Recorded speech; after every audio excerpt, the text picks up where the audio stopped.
All right, y'all.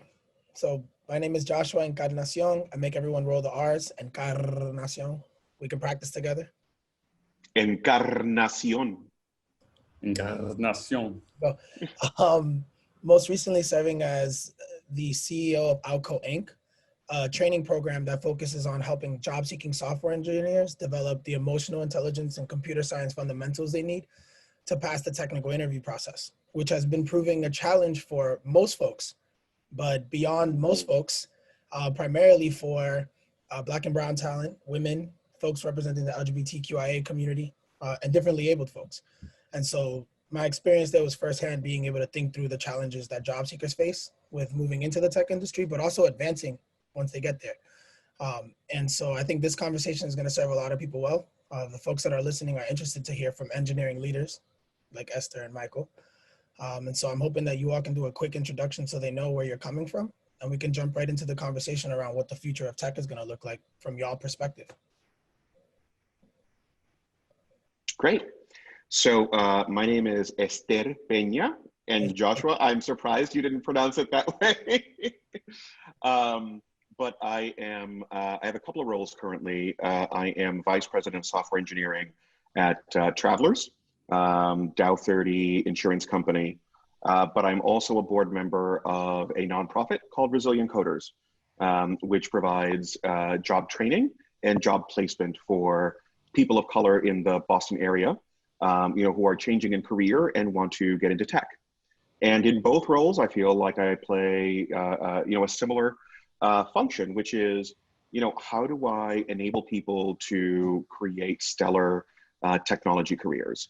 Writ large with thousands of folks, here at Travelers at a global company, and then on an individual one-to-one basis, changing, the lives of really ambitious youth, through Resilient Coders.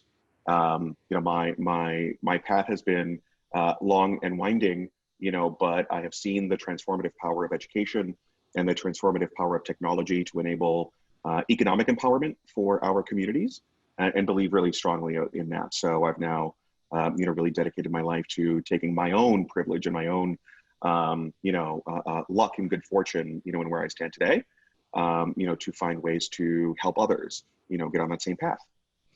I know that firsthand, because a lot of folks may not be able to piece this together, but before returning to Outco, having helped start the business in 2015 and then coming back to lead it, I was working at Simply Business under Esther. And so Esther's leadership and guidance was something that was really refreshing in the sense that I was able to see myself and follow somebody that cares to pay it forward the way that you mentioned. So Ester Peña, gracias por todo. Michael, please let us know what you're up to and what we can expect from your perspective. Yeah, thank you. It's a pleasure to meet both of you. I've heard great things about both of you, so I'm really eager to get the chance to have a conversation and hope we can build a relationship moving forward. I'm Michael. I lead engineering at Twitter. I've actually been with Twitter for 9 years. I grew up in Canada to 2 immigrant parents from different parts of the world, from the Caribbean, from Europe. I came down to the States 12 years ago to pursue my dream of getting involved in technology, which had its own bumps and winds in the journey. And I think one of the things that I've really grown to appreciate through my own lived experience and my own privilege is that there should not be one path into technology and one path into technical leadership. And that I have really become very focused in my role and focused in my life in taking the responsibility to help build the new generation, the next generation of leaders. This strikes especially home given the kind of purpose of company that I work for. At Twitter, we have a purpose to serve the public conversation.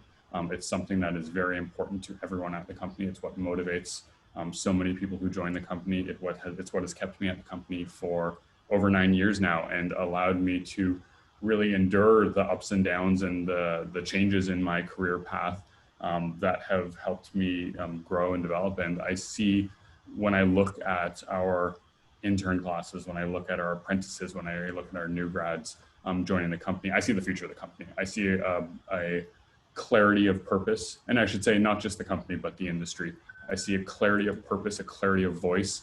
I see a desire to combine technical skill and work that matters in the world. And it's something I just really want to support, grow, and figure out how to get out of the way of, so that they can take my place and take the place of others in our leadership team over time. And it's just so much of what Esther brought up when it comes to kind of education rings really home for me. And so that would be a topic I'm eager to dive into, as well as kind of just thinking about how do we support these different paths that people take into technology and allow them to continue to grow through that. I think there'll be a lot of depth here. Before we dive into the first question, just from what you're stating, I want to reinforce how important I believe Twitter to be in this conversation. And so we're very lucky to be hearing from you.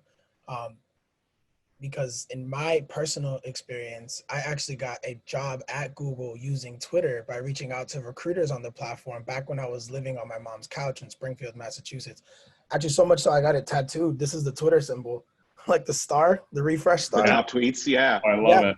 Because I mean, for a lot of folks, the internet and social media is the only means of social mobility, class mobility.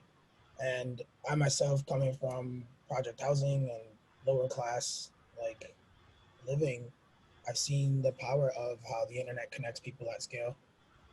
Twitter being probably the #1 platform doing that, and that's not an opinion or a claim. This is me like maybe thinking that could be for whoever's watching, but or who will be watching.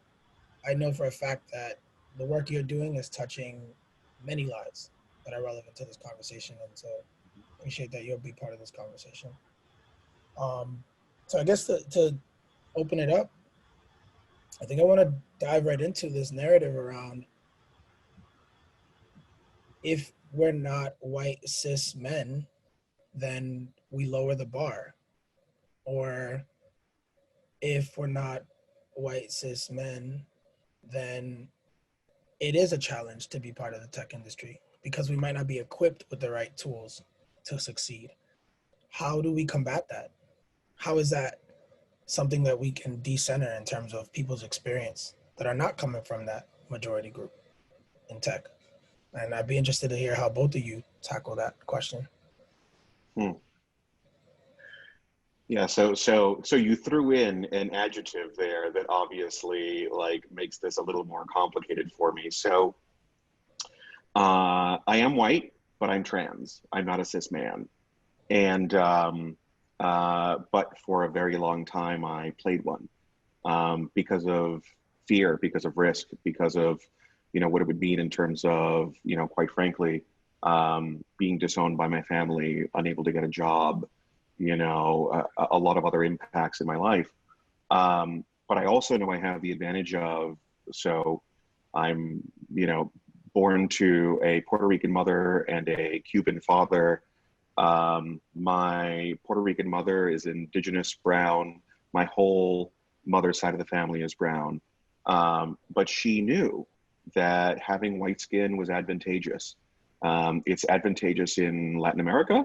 It's advantageous in the United States of America. And so I am white on purpose, quite frankly. You know, ella quería mejorar la raza. You know, she knew she wanted to marry a white man. And in this case, it was a Spanish man, essentially, like a white Hispanic, because that would give her children an advantage. And so I've operated in this odd liminal space where, you know, in my heart, the family I was surrounded by was brown. You know, in my heart, you know, I was queer and trans, and I could be myself in certain private spaces in various respects, but I needed to learn how to code switch. You know, I needed to learn how to cover. I needed to learn how to operate within these spaces to be successful. And so I went from growing up in the poorest city in Massachusetts, just like Joshua did, you know, to going to, you know, Phillips Academy Andover, what I would argue is the top high school in the country, and going to Brown University. But part of that was constantly the tension of whom do I have in my life that I can be honest with? And where do I need to trade off being honest about my identity in multiple different ways in order to be afforded the opportunities that I knew I needed to succeed, right? It was always utterly frustrating. And it was proven to me over and over and over again that if I was just myself, I would not get the opportunities that I would get, you know, if I played the role. So I had a closet full of blue button-down shirts and khaki pants and, you know, learned the language and everything. But I'll tell you that none of that brought joy. I am absolutely privileged today to be able to be more authentically myself, you know, than I've ever been before, in part because the culture has changed, but also in part because companies like Travelers, you know, our work today, were authentically supportive of diversity, you know, authentically supportive of Black people, brown people, LGBT folks, and people being able to bring their full self to work. And I think that, and from what I know of Twitter, I actually, you know, one of my fraternity siblings from college was a lead dev at Twitter. I know that Twitter is a similar place, you know, and so I think, you know, one big part of it is finding those spaces where you can advance yourself professionally while also being able to maintain your authenticity and your integrity. Because when you trade them off, it's brutal. It's just brutal to your heart. It's brutal to your soul. And it's at the end of the day, not worth it. The other thing that I would say is I was raised by a teacher, and my mother, you know, really, you know, instilled in me, you know, the transformative power of education. And so, you know, I mentioned the schools that I went to, that was really because of her. That was really because of her impressing upon me, you know, you absolutely must succeed here. And, you know, and that is the most important thing that you can do, because the route out of poverty is education. So not only education giving me the skills in order to progress in my professional career, but also opened me up to networking, you know, with a variety of people I'd never met before, and learning about cultures that I didn't know about before. Education can come in a variety of forms. You know, I went through a path that was, you know, a prep school and an Ivy League school because I was extremely fortunate to do so. But these days, you know, I have found that tech boot camps have been really transformative and revolutionary in my eyes. Some of my best engineers have been people who started off in HR, people who started off as a French teacher, you know, people who, you know, had all these other careers. And those skills, those experiences were actually a huge advantage for them because they could learn the tech skills, they had the ambition, they had the aptitude, but they could also bring to bear, you know, this understanding of how humans work, or, you know, a variety of other things that others on the team who came from, you know, traditional computer science paths didn't have. And that led them into accelerated management roles and as well. So, you know, I would say, you know, finding those spaces where you can be yourself, be as authentic as possible while being able to advance your career, and finding every single possible way to learn. You know, traditional schools, boot camps, online learning, whatever it is, you know, getting that portfolio of skills together and using that as a way of also meeting the people, you know, who can advance you. It's like eerie to be able to hear you say that, knowing like the direct relationship to how you paint the relationship with your mom and me with my mom, Dominican mom, that's all about education, right? And you say online learning. And again, what I was trying to connect with Michael earlier is that a lot of my online learning came through social media. And not being I follow tons of developers on Twitter. Are you kidding me? And I follow tons of developers on Twitter.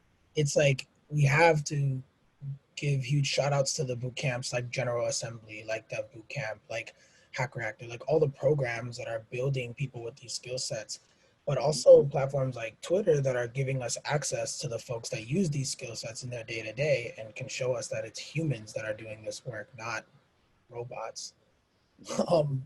So it makes me really happy every time you mention that, because Esther, I've known you for wanting to talk about these things voluntarily with folks for as long as I've known you.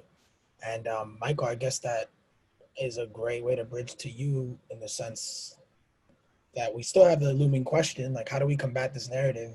Sure.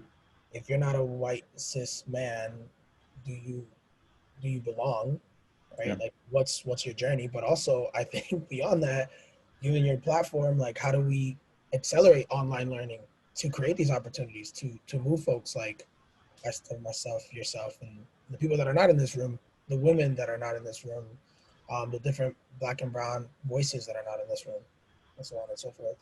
Yeah. Oh, I'll share a little bit about my journey, my path, but I'd love to kind of like come back quickly to, you know, how do we create more platforms like Twitter where professionals can come and learn and connect. And I love the comments earlier kind of in the conversation around how Twitter has created this platform that has enabled some democratization of access and able to kind of really enable individuals to connect with people who they wouldn't ordinarily be able to connect with and learn from and be mentored by. And that's one of the most powerful things that I always felt was very impactful for me when Twitter came out in 2006 and I was kind of trying to figure out what I wanted to do with my career and was very passionate about this intersection of communication and technology. To take it back, I am a white cis male and I have benefited from a lot of privilege and a lot of doors being opened. And I have I've come to, I think, reflect on both that, as well as think about kind of one thing that I've grown up very exposed to the ancestry of my families. My dad's family from Trinidad with Spanish and Caribbean, Indian, and West African backgrounds. My mom's family from more Northern Europe. I've been exposed to those backgrounds, but I've also, as was kind of called out before, I've had doors open to me because I am a white cis male. And I think one of the things that I have reflected a lot on is with that privilege, when I came to California in 2008, I felt like an outsider in many ways. I felt like an outsider because I didn't go to what was considered a top prestigious CS school. I didn't have a CS degree. I had a degree in electrical engineering. I did not intern at what was considered a top tech company. So not to equate these to the paths that others have traveled, but I did have this feeling when I joined technology here in the Bay Area that I was an imposter. And I did have this feeling that I think really impeded me for a while around being quiet and that I would be discovered for the fraud that I was for a long time. And I think what really served me was finding a company like Twitter that enabled me to be my authentic self, enabled me to be curious, enabled me to ask questions, enabled me to feel stupid. And it was a really powerful experience to be part of an environment that invested in me, supported me. But I also have to recognize that if my path had those challenges and my path felt different from the norm, then what about all the other people whose paths are far more challenging, who start with so much more distance to travel than me? And that's really, I think, motivated a lot of my self-reflection and a lot of what I think about when I want to grow my team and invest. It's interesting that we were talking a little bit about, whatever it takes to learn, how to learn on Twitter, because we've had so many conversations as a kind of product leadership team about Twitter as a platform with outcomes that we want to drive. We talk a lot about incentives in social media, right? We talk about what are the right incentives to encourage for our customers so that we're not just incentivizing them to engage for the sake of engagement or to consume for the sake of consumption. But really, what are the outcomes we want to drive? And one of the ones that always comes to the top of that list is how do we drive more learning on the platform? How do we think about changing the incentive structure? How do we think about the likes? How do we think about the retweets? How do we think about the comments? How do we think about building Twitter that has more space for community, that has more safety for learning to happen on the platform? So it's definitely something that we've seen happen, but it's something that we have a lot of work to do. And I'm very eager to continue that work forward. I'm very eager to build that diverse team that will really help us understand our customers better to do it. And I also want to see where we can learn from other in real life and online examples of building that safe community for learning to happen. Yeah, I love that, and I think it's a great take on it to do it in an online manner. I'm reflecting on what your original question was, Joshua, about the not lowering the bar, right? And, you know, I always think to myself that truly, you know, if we believe in a meritocracy, you know, we have to recognize that talent is equally distributed in the population, but opportunity is not, right? So you can't really have a meritocracy without the opportunity also being equally distributed, you know, because otherwise, you know, you're just, it's a fiction. It's a, you know, the talent is there, but if the opportunity is not there, you can't possibly have a meritocracy. And very often, you know, what stands in the way is all of the preconceptions to who should be given the opportunities and how do you find those opportunities. And online, look, you know, we're talking about how Black and brown people can meet others on Twitter. I'll tell you, Twitter also has a huge and thriving transgender community, you know, and that's for a reason, because not only can they, you know, communicate, but they can communicate in semi-anonymous ways as well, right? Like you can be your authentic self without putting your face and your true name out there. And that liberates you to be more authentic in a way. And we know that over and over, there are studies where, you know, a Black woman will put her name on a resume and it's a Black sounding name and she won't get interviews. And then she puts a different name with the exact same credentials otherwise, gets the interview. So to me, education, really fundamental to creating those opportunities, but also finding ways that we can ameliorate all of that bias, unconscious or not, to who's allowed to have those opportunities is really, really fundamental. So it makes me wonder whether there's something there about, you know, fungible identity in online spaces, you know, and using that, like capitalizing that to, you know, democratize the opportunity distribution. I'm not gonna get overly emotional, right? So I've never applied to a job because of you never. Encarnacion, right? Like applicant tracking system would be like error. What is this? Too many letters in the last name. So I've always tried to make direct connections with folks to secure interviews, and I've known that since day one, right? And that was something that I was lucky to be made aware of, again, by my mom, who sought after the education, and she, you know, looking at her young brown son saying, hey, defend yourself this way, because a lot of people are going to be confused by what this means. And so that was one strategy my mom used with me that I carried to try to share with folks moving forward, job seekers. For y'all as hiring managers, or potentially overseeing hiring managers, or hiring teams, or having influence in the hiring sphere for travelers and Twitter, let's get grounded and talk about what can we do right now, what do we do right now to help create more inclusive hiring practices. And so in that way, we're sharing forward what are some good ways to build diverse teams, and diverse by being Black and brown people, women, LGBTQIA representation, and differently abled folks, which I'm still questioning whether or not that's the right term, but I mean blind people, right? Deaf people. I mean, like, actually thinking about the challenges that we may never even come across because we are. So my guess is that, you know, Michael and I have completely different challenges. And the reason that is my guess is, you know, Twitter is a, you know, tech first startup, and, you know, people will want to join Twitter for certain reasons. Travelers is a monolithic, you know, a large insurance company, and people will want to join Travelers for very different reasons. And not only that, but the cultures behind them, you know, come from very different places, have very different timelines. So I think it's similar. I think it's similar outcomes, but different roots of the problems. You know, what do you think, Michael? Yeah, I agree with that. Trying to come to some of the specific things that I think we're doing, and there's one thing that was mentioned in terms of like your approach as a, you know, a job seeker in the past, building relationships. I want to come back to that in terms of what I think engineering leaders need to be doing themselves.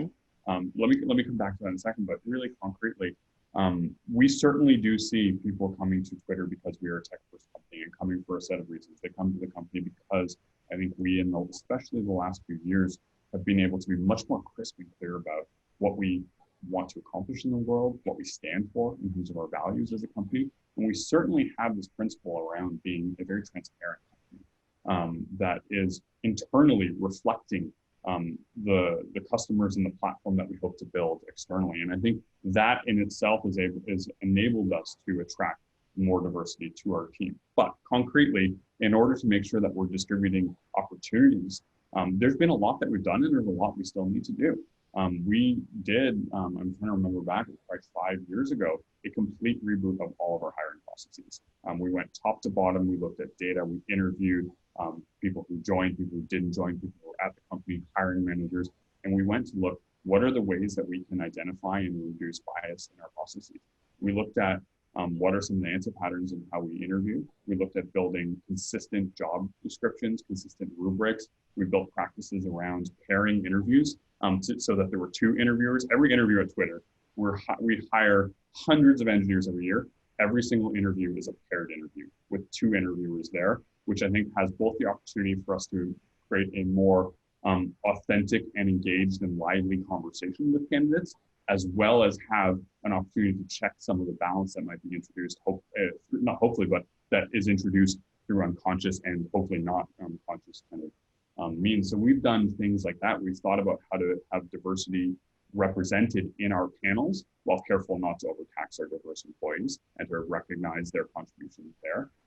We've built hiring principles, we've built training for our managers, and we're honestly going through another refresh right now. So there's been all that kind of stuff. The one thing I really wanted to come back to as an engineering leader is I think an important thing that I learned both doing a startup before I joined Twitter, as well as in my role today, is it is not the recruiting team's job to go and get you diverse candidates. You need to work with them, but you need to go and build relationships with diverse communities and diverse candidates yourself. And that is a very clear expectation that I have for my team and that we are continuing to grow and develop. But if you want to build a diverse team and you want to build a better service for your customers, I believe it's very, very important that you are doing the work yourself to get out there and build those relationships and have an authentic dialogue and not just make it transactional, not make it about recruiting, but be supporting the development of diverse leaders and ultimately really enabling them to grow, building connections for the future, and that's part of the responsibility that I think comes when we think about hiring. It's a whole other discussion. I'd love to hear kind of Esther's and your thoughts, Josh, on how do we think about potential where opportunities haven't historically been given out, both in our companies beyond at that kind of next level of senior leadership. When I think about hiring a VP of engineering onto my team, how do I assess the landscape of for a niche specific role of engineering where white men have been given those opportunities much more? How do I go about assessing and looking for the best possible candidates to build a durable long-term company, a diverse company, when opportunities have not been historically given out as fairly? So anyway, those are a whole set of thoughts that I have in terms of like practically working on these things and expectations that I have for leaders as well to hit the pavement themselves. Before I kick it back to you, I immediately thought something that's tangible, easy for everyone to pull away from this conversation is speaking in terms of balance. And by that, I mean, instead of thinking about hiring diverse teams, maybe hiring balanced teams. And that like paradigm shift in and of itself makes diverse talent feel less alienated. I know for a fact whenever I was when I hired at Uber or hired at Google or hired at the number of startups that I've worked at, when I was referred to as a diverse candidate, I was like pissed, right? Yeah, because human beings are not diverse. The whole Dominican image. They are who they are. That just jumps out. And so I always think of, and I didn't learn this myself. This is something I actually learned on Twitter as well, through a friend that I connected with on Twitter, who does this work professionally. Balanced hiring always seems to me to be kind of the better labeling. And then for diverse talent, I always try to go straight to the root and say, if it's a Black person we're looking for, let's say it. If it's a woman we're looking for, let's say it. But Esther, what do you think about that? How does that complement like what you feel needs to happen immediately? That's tangible. Yeah. So I'm not surprised to hear what Michael's saying. It totally makes sense. And in my position here at Travelers, so Travelers has been around for something on the order of 165 years. and been very successful. It's one of the 30 companies that make up the Dow Jones, very stable, and obviously as a major insurance company, very risk averse. So, we know how to do what we do and bang it out. And I'll tell you, from the bottom of my heart, I've never worked with more decent people than I've worked with here at Travelers, like really, really, really good people. But, there's sort of two fundamental areas that we are working on. So one is, and we're talking specifically about in tech. So one is, when people think of Travelers, they don't normally think of tech, although we do have enormous investments in tech. We develop a bunch of our own, technology, use a bunch of technology. If you think about it, insurance is essentially a big predictive modeling problem. It's math and a whole lot of like customer journey engagement, and operations. But people don't traditionally think of it that way.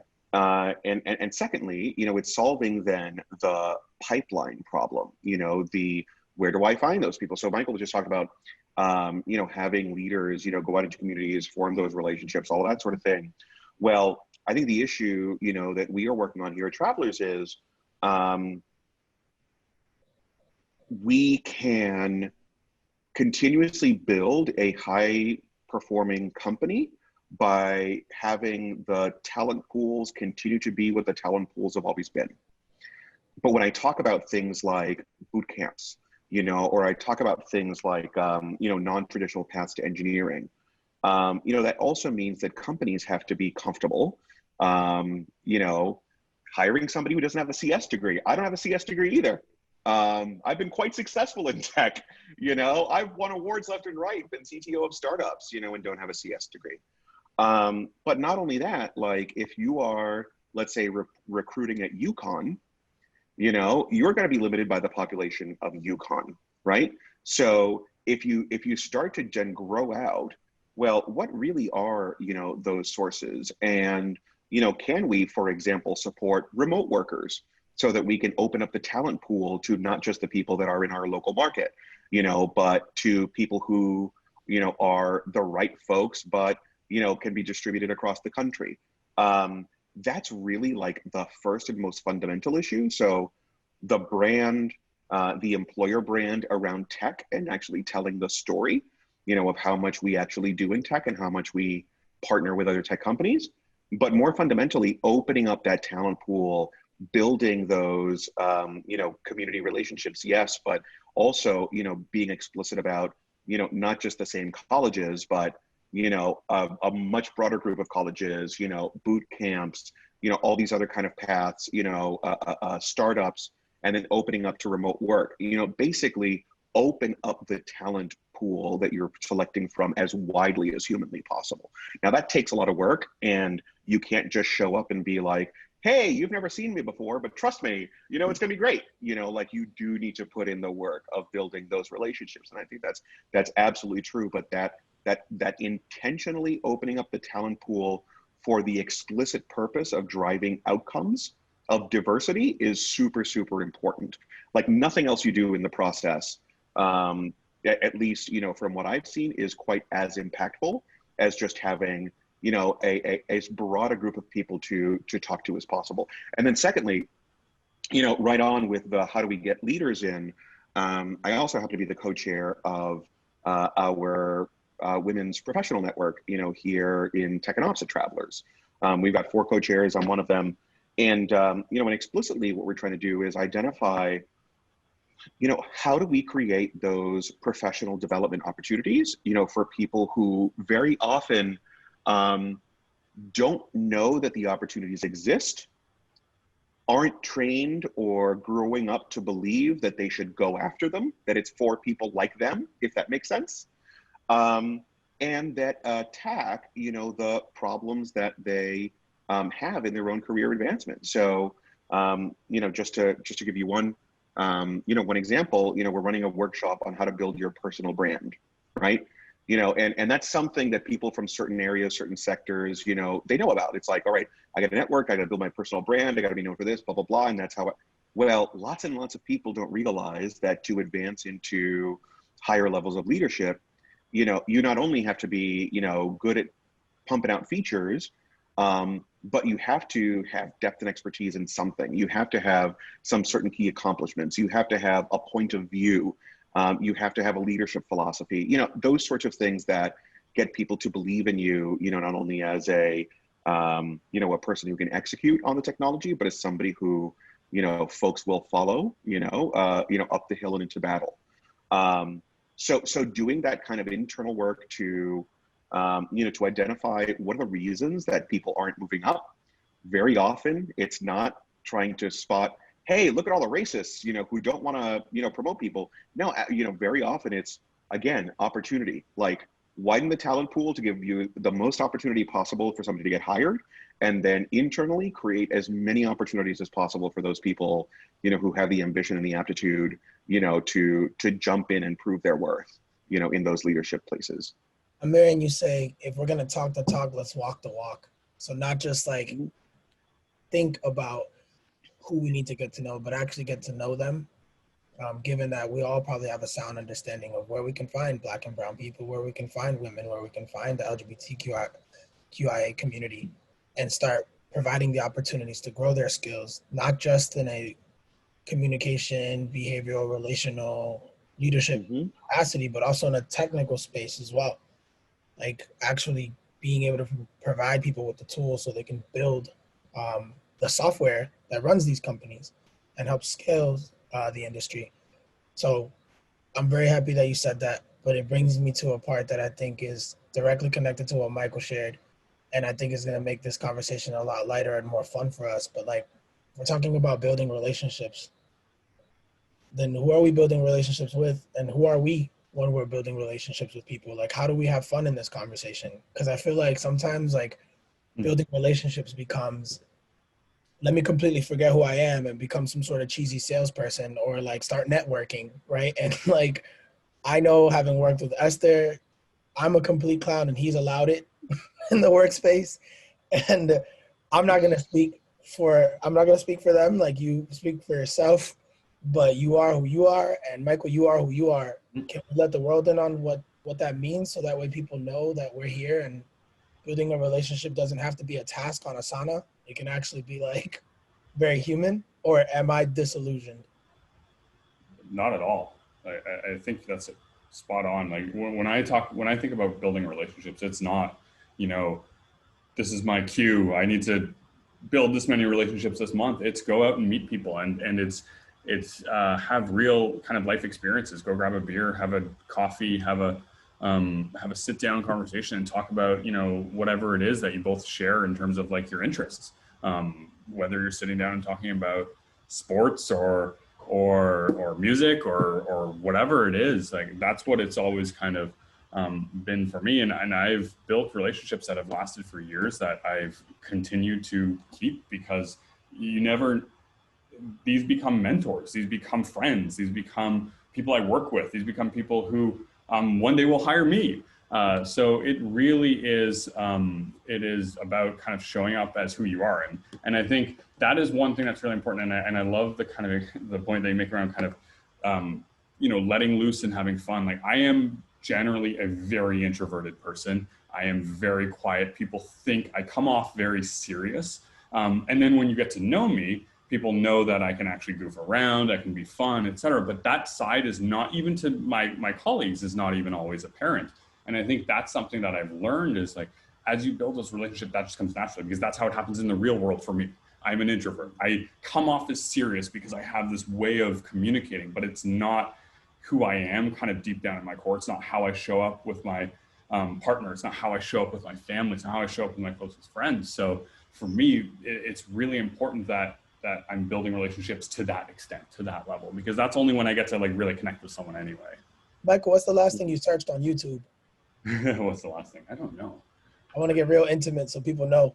I'm not sure. I'd have to pull that. I'd have to check on YouTube. If it's cat videos, just save it, because I've worked with so many engineers that are YouTubing cat videos and I still don't get it. But it's not cat videos. Definitely not that. Esther, how do we be human? You know, I'm gonna push back a little bit on your question, actually, you know, and I think it might surprise you. Obviously I index very, very highly on authenticity, and I think it's a fiction that we can separate our personal selves from professional selves. I think it just puts an undue cognitive load on everyone, and you unlock all kinds of creativity, when you drop that. However, I think when we talk about these issues, they're systematic. And, when we personalize them, yes, we all have personal responsibility, but very often it turns into people thinking, hey, you're calling me a racist, or, it's my fault. I think we all have personal responsibility in the issue, but, enabling a culture of authenticity, is a systematic issue. I think everything that we've been talking about, building those community relationships, those are about breaking down the systematic issues that may be there just by virtue of inertia, quite frankly. Sometimes they're intentionally, constructed to exclude people. Sometimes they're just there by virtue of your founders were buddies, and then they hired people who were friends like them, who they could work with, very easily and quickly. And that just, created a monoculture of X or Y sense, So I'm pushing back on it a little bit, because even if you're authentic, if that authenticity is a monoculture, which is then, excluding folks who, for example, lots of companies have this problem. I'll just pick an easy one. Lots of companies have this problem where all their social events are oriented around drinking. But if you're somebody who doesn't drink, then that's really, really off-putting. Or if you're somebody who, for example, has been assaulted at a bar, then you really don't want to be, in those kinds of spaces, right? So I think that authenticity is not only a personal responsibility, but as leaders, creating a culture where, that authenticity can be there and true for everyone. So I'll just give you an example. At Simply Business, early days, one of the things that we did was we did a First Thursday event. So the first Thursday of every month, a different staff member could choose what we would all go do together. And at the very beginning, actually, one of the co-founders was a hard drinking Englishman, so like it was a pub crawl, right? So, but after we did the pub crawl and the wine tasting and things like that, it then got much more interesting. Like, one was we went to a Converse store where you could design your own shoes. And like, that's what we did together. Like, we all went and like designed our own sneakers, like our own high tops. And some people brought like a picture of their kids to put on their shoes. Some people had like, taken like the subway map of the Boston T, and like made a shoe out of that and stuff like that.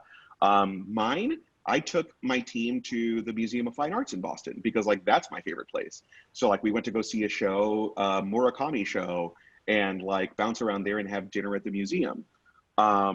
That was intentionally constructed into the thread of the culture to avoid that monoculture, and to say to people, look, we want each individual to be allowed to be authentic, and in the diversity of their experiences and their interests, we can then pull out, what it means to be authentic writ large, right? Because if each event over time, people feel like, oh, I learned something about Colin, or about Joshua, or about Jim, or, about Jesse, or whoever, then through that, they say, okay, maybe I can be as weird and as much of a clown, right? Maybe I'm allowed also to, not only, have fun with people, but have fun with people in ways that introduce them to something from my past or my experience. Esther, do you mind if I jump in? I have a question to kind of follow up on that a little bit, because you were talking before about, there's so many threads that are kind of tying back together, like this idea that talent is uniformly distributed, this idea that we need to be able to go and hire remotely, hire in diverse communities where families exist, et cetera. How in today's world are you thinking about, where we're all remote, how are you enabling that kind of ability in your team to connect, to learn about each other, to learn about each other's interests, to share those intersections that are really deep and personal, in a world where so much of our, and I can share as well, like kind of what we're doing, but honestly, we're learning, I'm sure you are, but how do you do that when, so much of it, we're on Slack, we're on Hangouts, we have everything going on at home right now, and we want to create that kind of personal connection in your teams. How are you doing that right now? Before we get to that question, because I think this is going to be our outro, because I'm certain Esther has a doctor appointment soon. And we're coming up on time. I want to add one piece to Michael's question so we can wrap it up here. How do we do that as engineering leaders? But also, how do we do that in reference to creating a connection in this digital world as individuals? More so the individuals that really need to hear this message, the young Black and brown talent, the young women, the young LGBTQIA folks, the young differently abled folks that are trying to navigate the tech industry and find their place as emerging leaders, if not emerging leaders, aspiring to another level of leadership. I know there's a lot to ask for, but how can we get that as a closing statement? What words of advice, what words of wisdom? Sure. So I am going to be insanely reductive in my answer, and hopefully Michael can chip in something that's much more erudite and and interesting. But Jackbox games. So I don't know if any of you remember, like, You Don't Know Jack, or like the whole panoply of Jackbox games. Basically, they're like these party games that you can play remotely or together, and they're like trivia games, quizzes, whatever. There's one called Fibbage, where it's a little bit like Two Truths and a Lie. It's a game where you make up, you write a truth about yourself and a lie about yourself. And then people have to, on their phones, like, guess which one is the right answer, and they get points, based on how good they are at figuring out, what's the truth about you and what's the lie about you. It's fun. Like, it literally is a game, and people come up with like wild answers, and but it basically turns learning about each other, into a game, into a bonding exercise. Another one like that was, we had a trivia night, and the part of the trivia night was that, different people came up with the questions for the trivia night. So the questions themselves were, weirdly nerdy and about, for example, somebody who's really into Doctor Who, asking like Doctor Who questions, and you're just like, oh, God damn it. Like, who's the Whovian in the group that like put these questions in there? But those sort of like fun gamified ways of people injecting, not like, well, my family is from this country and this is the food I eat, and like the standard kind of, diversity day topics. And the fact that you can do them completely online, you can do them over Zoom, you can do them over Slack, all that kind of stuff. It's super duper hard. I don't have the answer, but I'll tell you, playing games together, just literally playing games together, has been a huge enabler. Actual connection. So not only the space for people to share, but showing up and sharing, because there's two sides to it. I want you to be open to be able to share. Michael, you have something to add to that in closing? I mean, I think I see the same thing happening on our teams. I see the need to, I think, as leaders, be very intentional about creating that space. I think it's very easy for us as leaders to fall into a world of, we have a customer to serve, we have things to deliver, we are hiring, we're doing all these things, and forget that one of the most important things is creating that healthy team dynamic, is creating that healthy partnership, collaboration, and making work fun. And if we neglect that in a world where people aren't coming together in person every day, then it's just not going to happen. You have to actually put it on the calendar. You have to actually schedule it. You have to plan it. And I'll tell you, the first couple times we did stuff like that, it wasn't great. Like we scrambled to find the right activity or the game and structure it. And we said, we'll figure it out live. And then we didn't. And it was certainly gave us windows into just spending time with each other. But we actually have to go and say regular time on the calendar, scheduled, prepared for. As leaders, I think that it has been really important. And it's been, a lot of what was described. How do we create games? How do we create fun for the team? How do we create opportunity for people to get to know each other? I think for our Black and brown employees, I think for our women in the company who are in so many ways today facing different challenges than everyone else, or dealing with issues that really hit home in ways that they don't for everyone else in the company. I think it's really important for us also to give our teams permission to take care of themselves, to step away. Today's not a good day. Sorry, I am not showing up today. That is okay. That is encouraged. That is part of how we support each other here in our company. And I think it's something I'm very proud of, but it's something that needs to come from leaders and needs to be modeled as well. And it's take vacations, but don't just tell your team to take vacation yourself as a leader, and show your team that it is okay to do it in these times, because I think there's so much of that where if we're not creating space for ourselves, for our families, for each other to come together, it's going to be really, really challenging. And that's something that we've been very focused on doing here. In closing, I hear a lot of the need for us to create space. And as a white trans woman, a white man, a brown man in the tech industry, I feel very comfortable in saying that more people are going to learn from what we're sharing, in the sense that they know they need to decenter themselves from a lot of these conversations, because the talent is there. Providing the opportunities is within our means, and our focus of control should just be to continue to develop those voices that aren't being represented, even in the Zoom. So, but I appreciate you both sharing. Very excited for Travelers to continue to be led by you, Esther. I know the impact that you make. I was part of it and experienced it firsthand. And Michael, I'm very excited that we got the chance to connect. I look forward to having more conversations with you. I look forward for a collab between Esther and Michael when it's time. Twitter is for sure a champion for a lot of the conversations around diversity and inclusion in the tech industry, simply because of the people that take advantage of the platform and the changes that it's made in people's lives. For sure, I can attest to that. But I think I want to close with saying, if you all have one piece of advice for an aspiring engineering leader, an aspiring leader in the tech industry, can be one sentence, can be one word. What is it? Never stop learning. Be curious. Same thing. Yeah. I'm going to say, make sure you get shit done in all these conversations. But all right, y'all. I appreciate you so much. And thank you so much. Yeah. So take care. Thank you. Bye.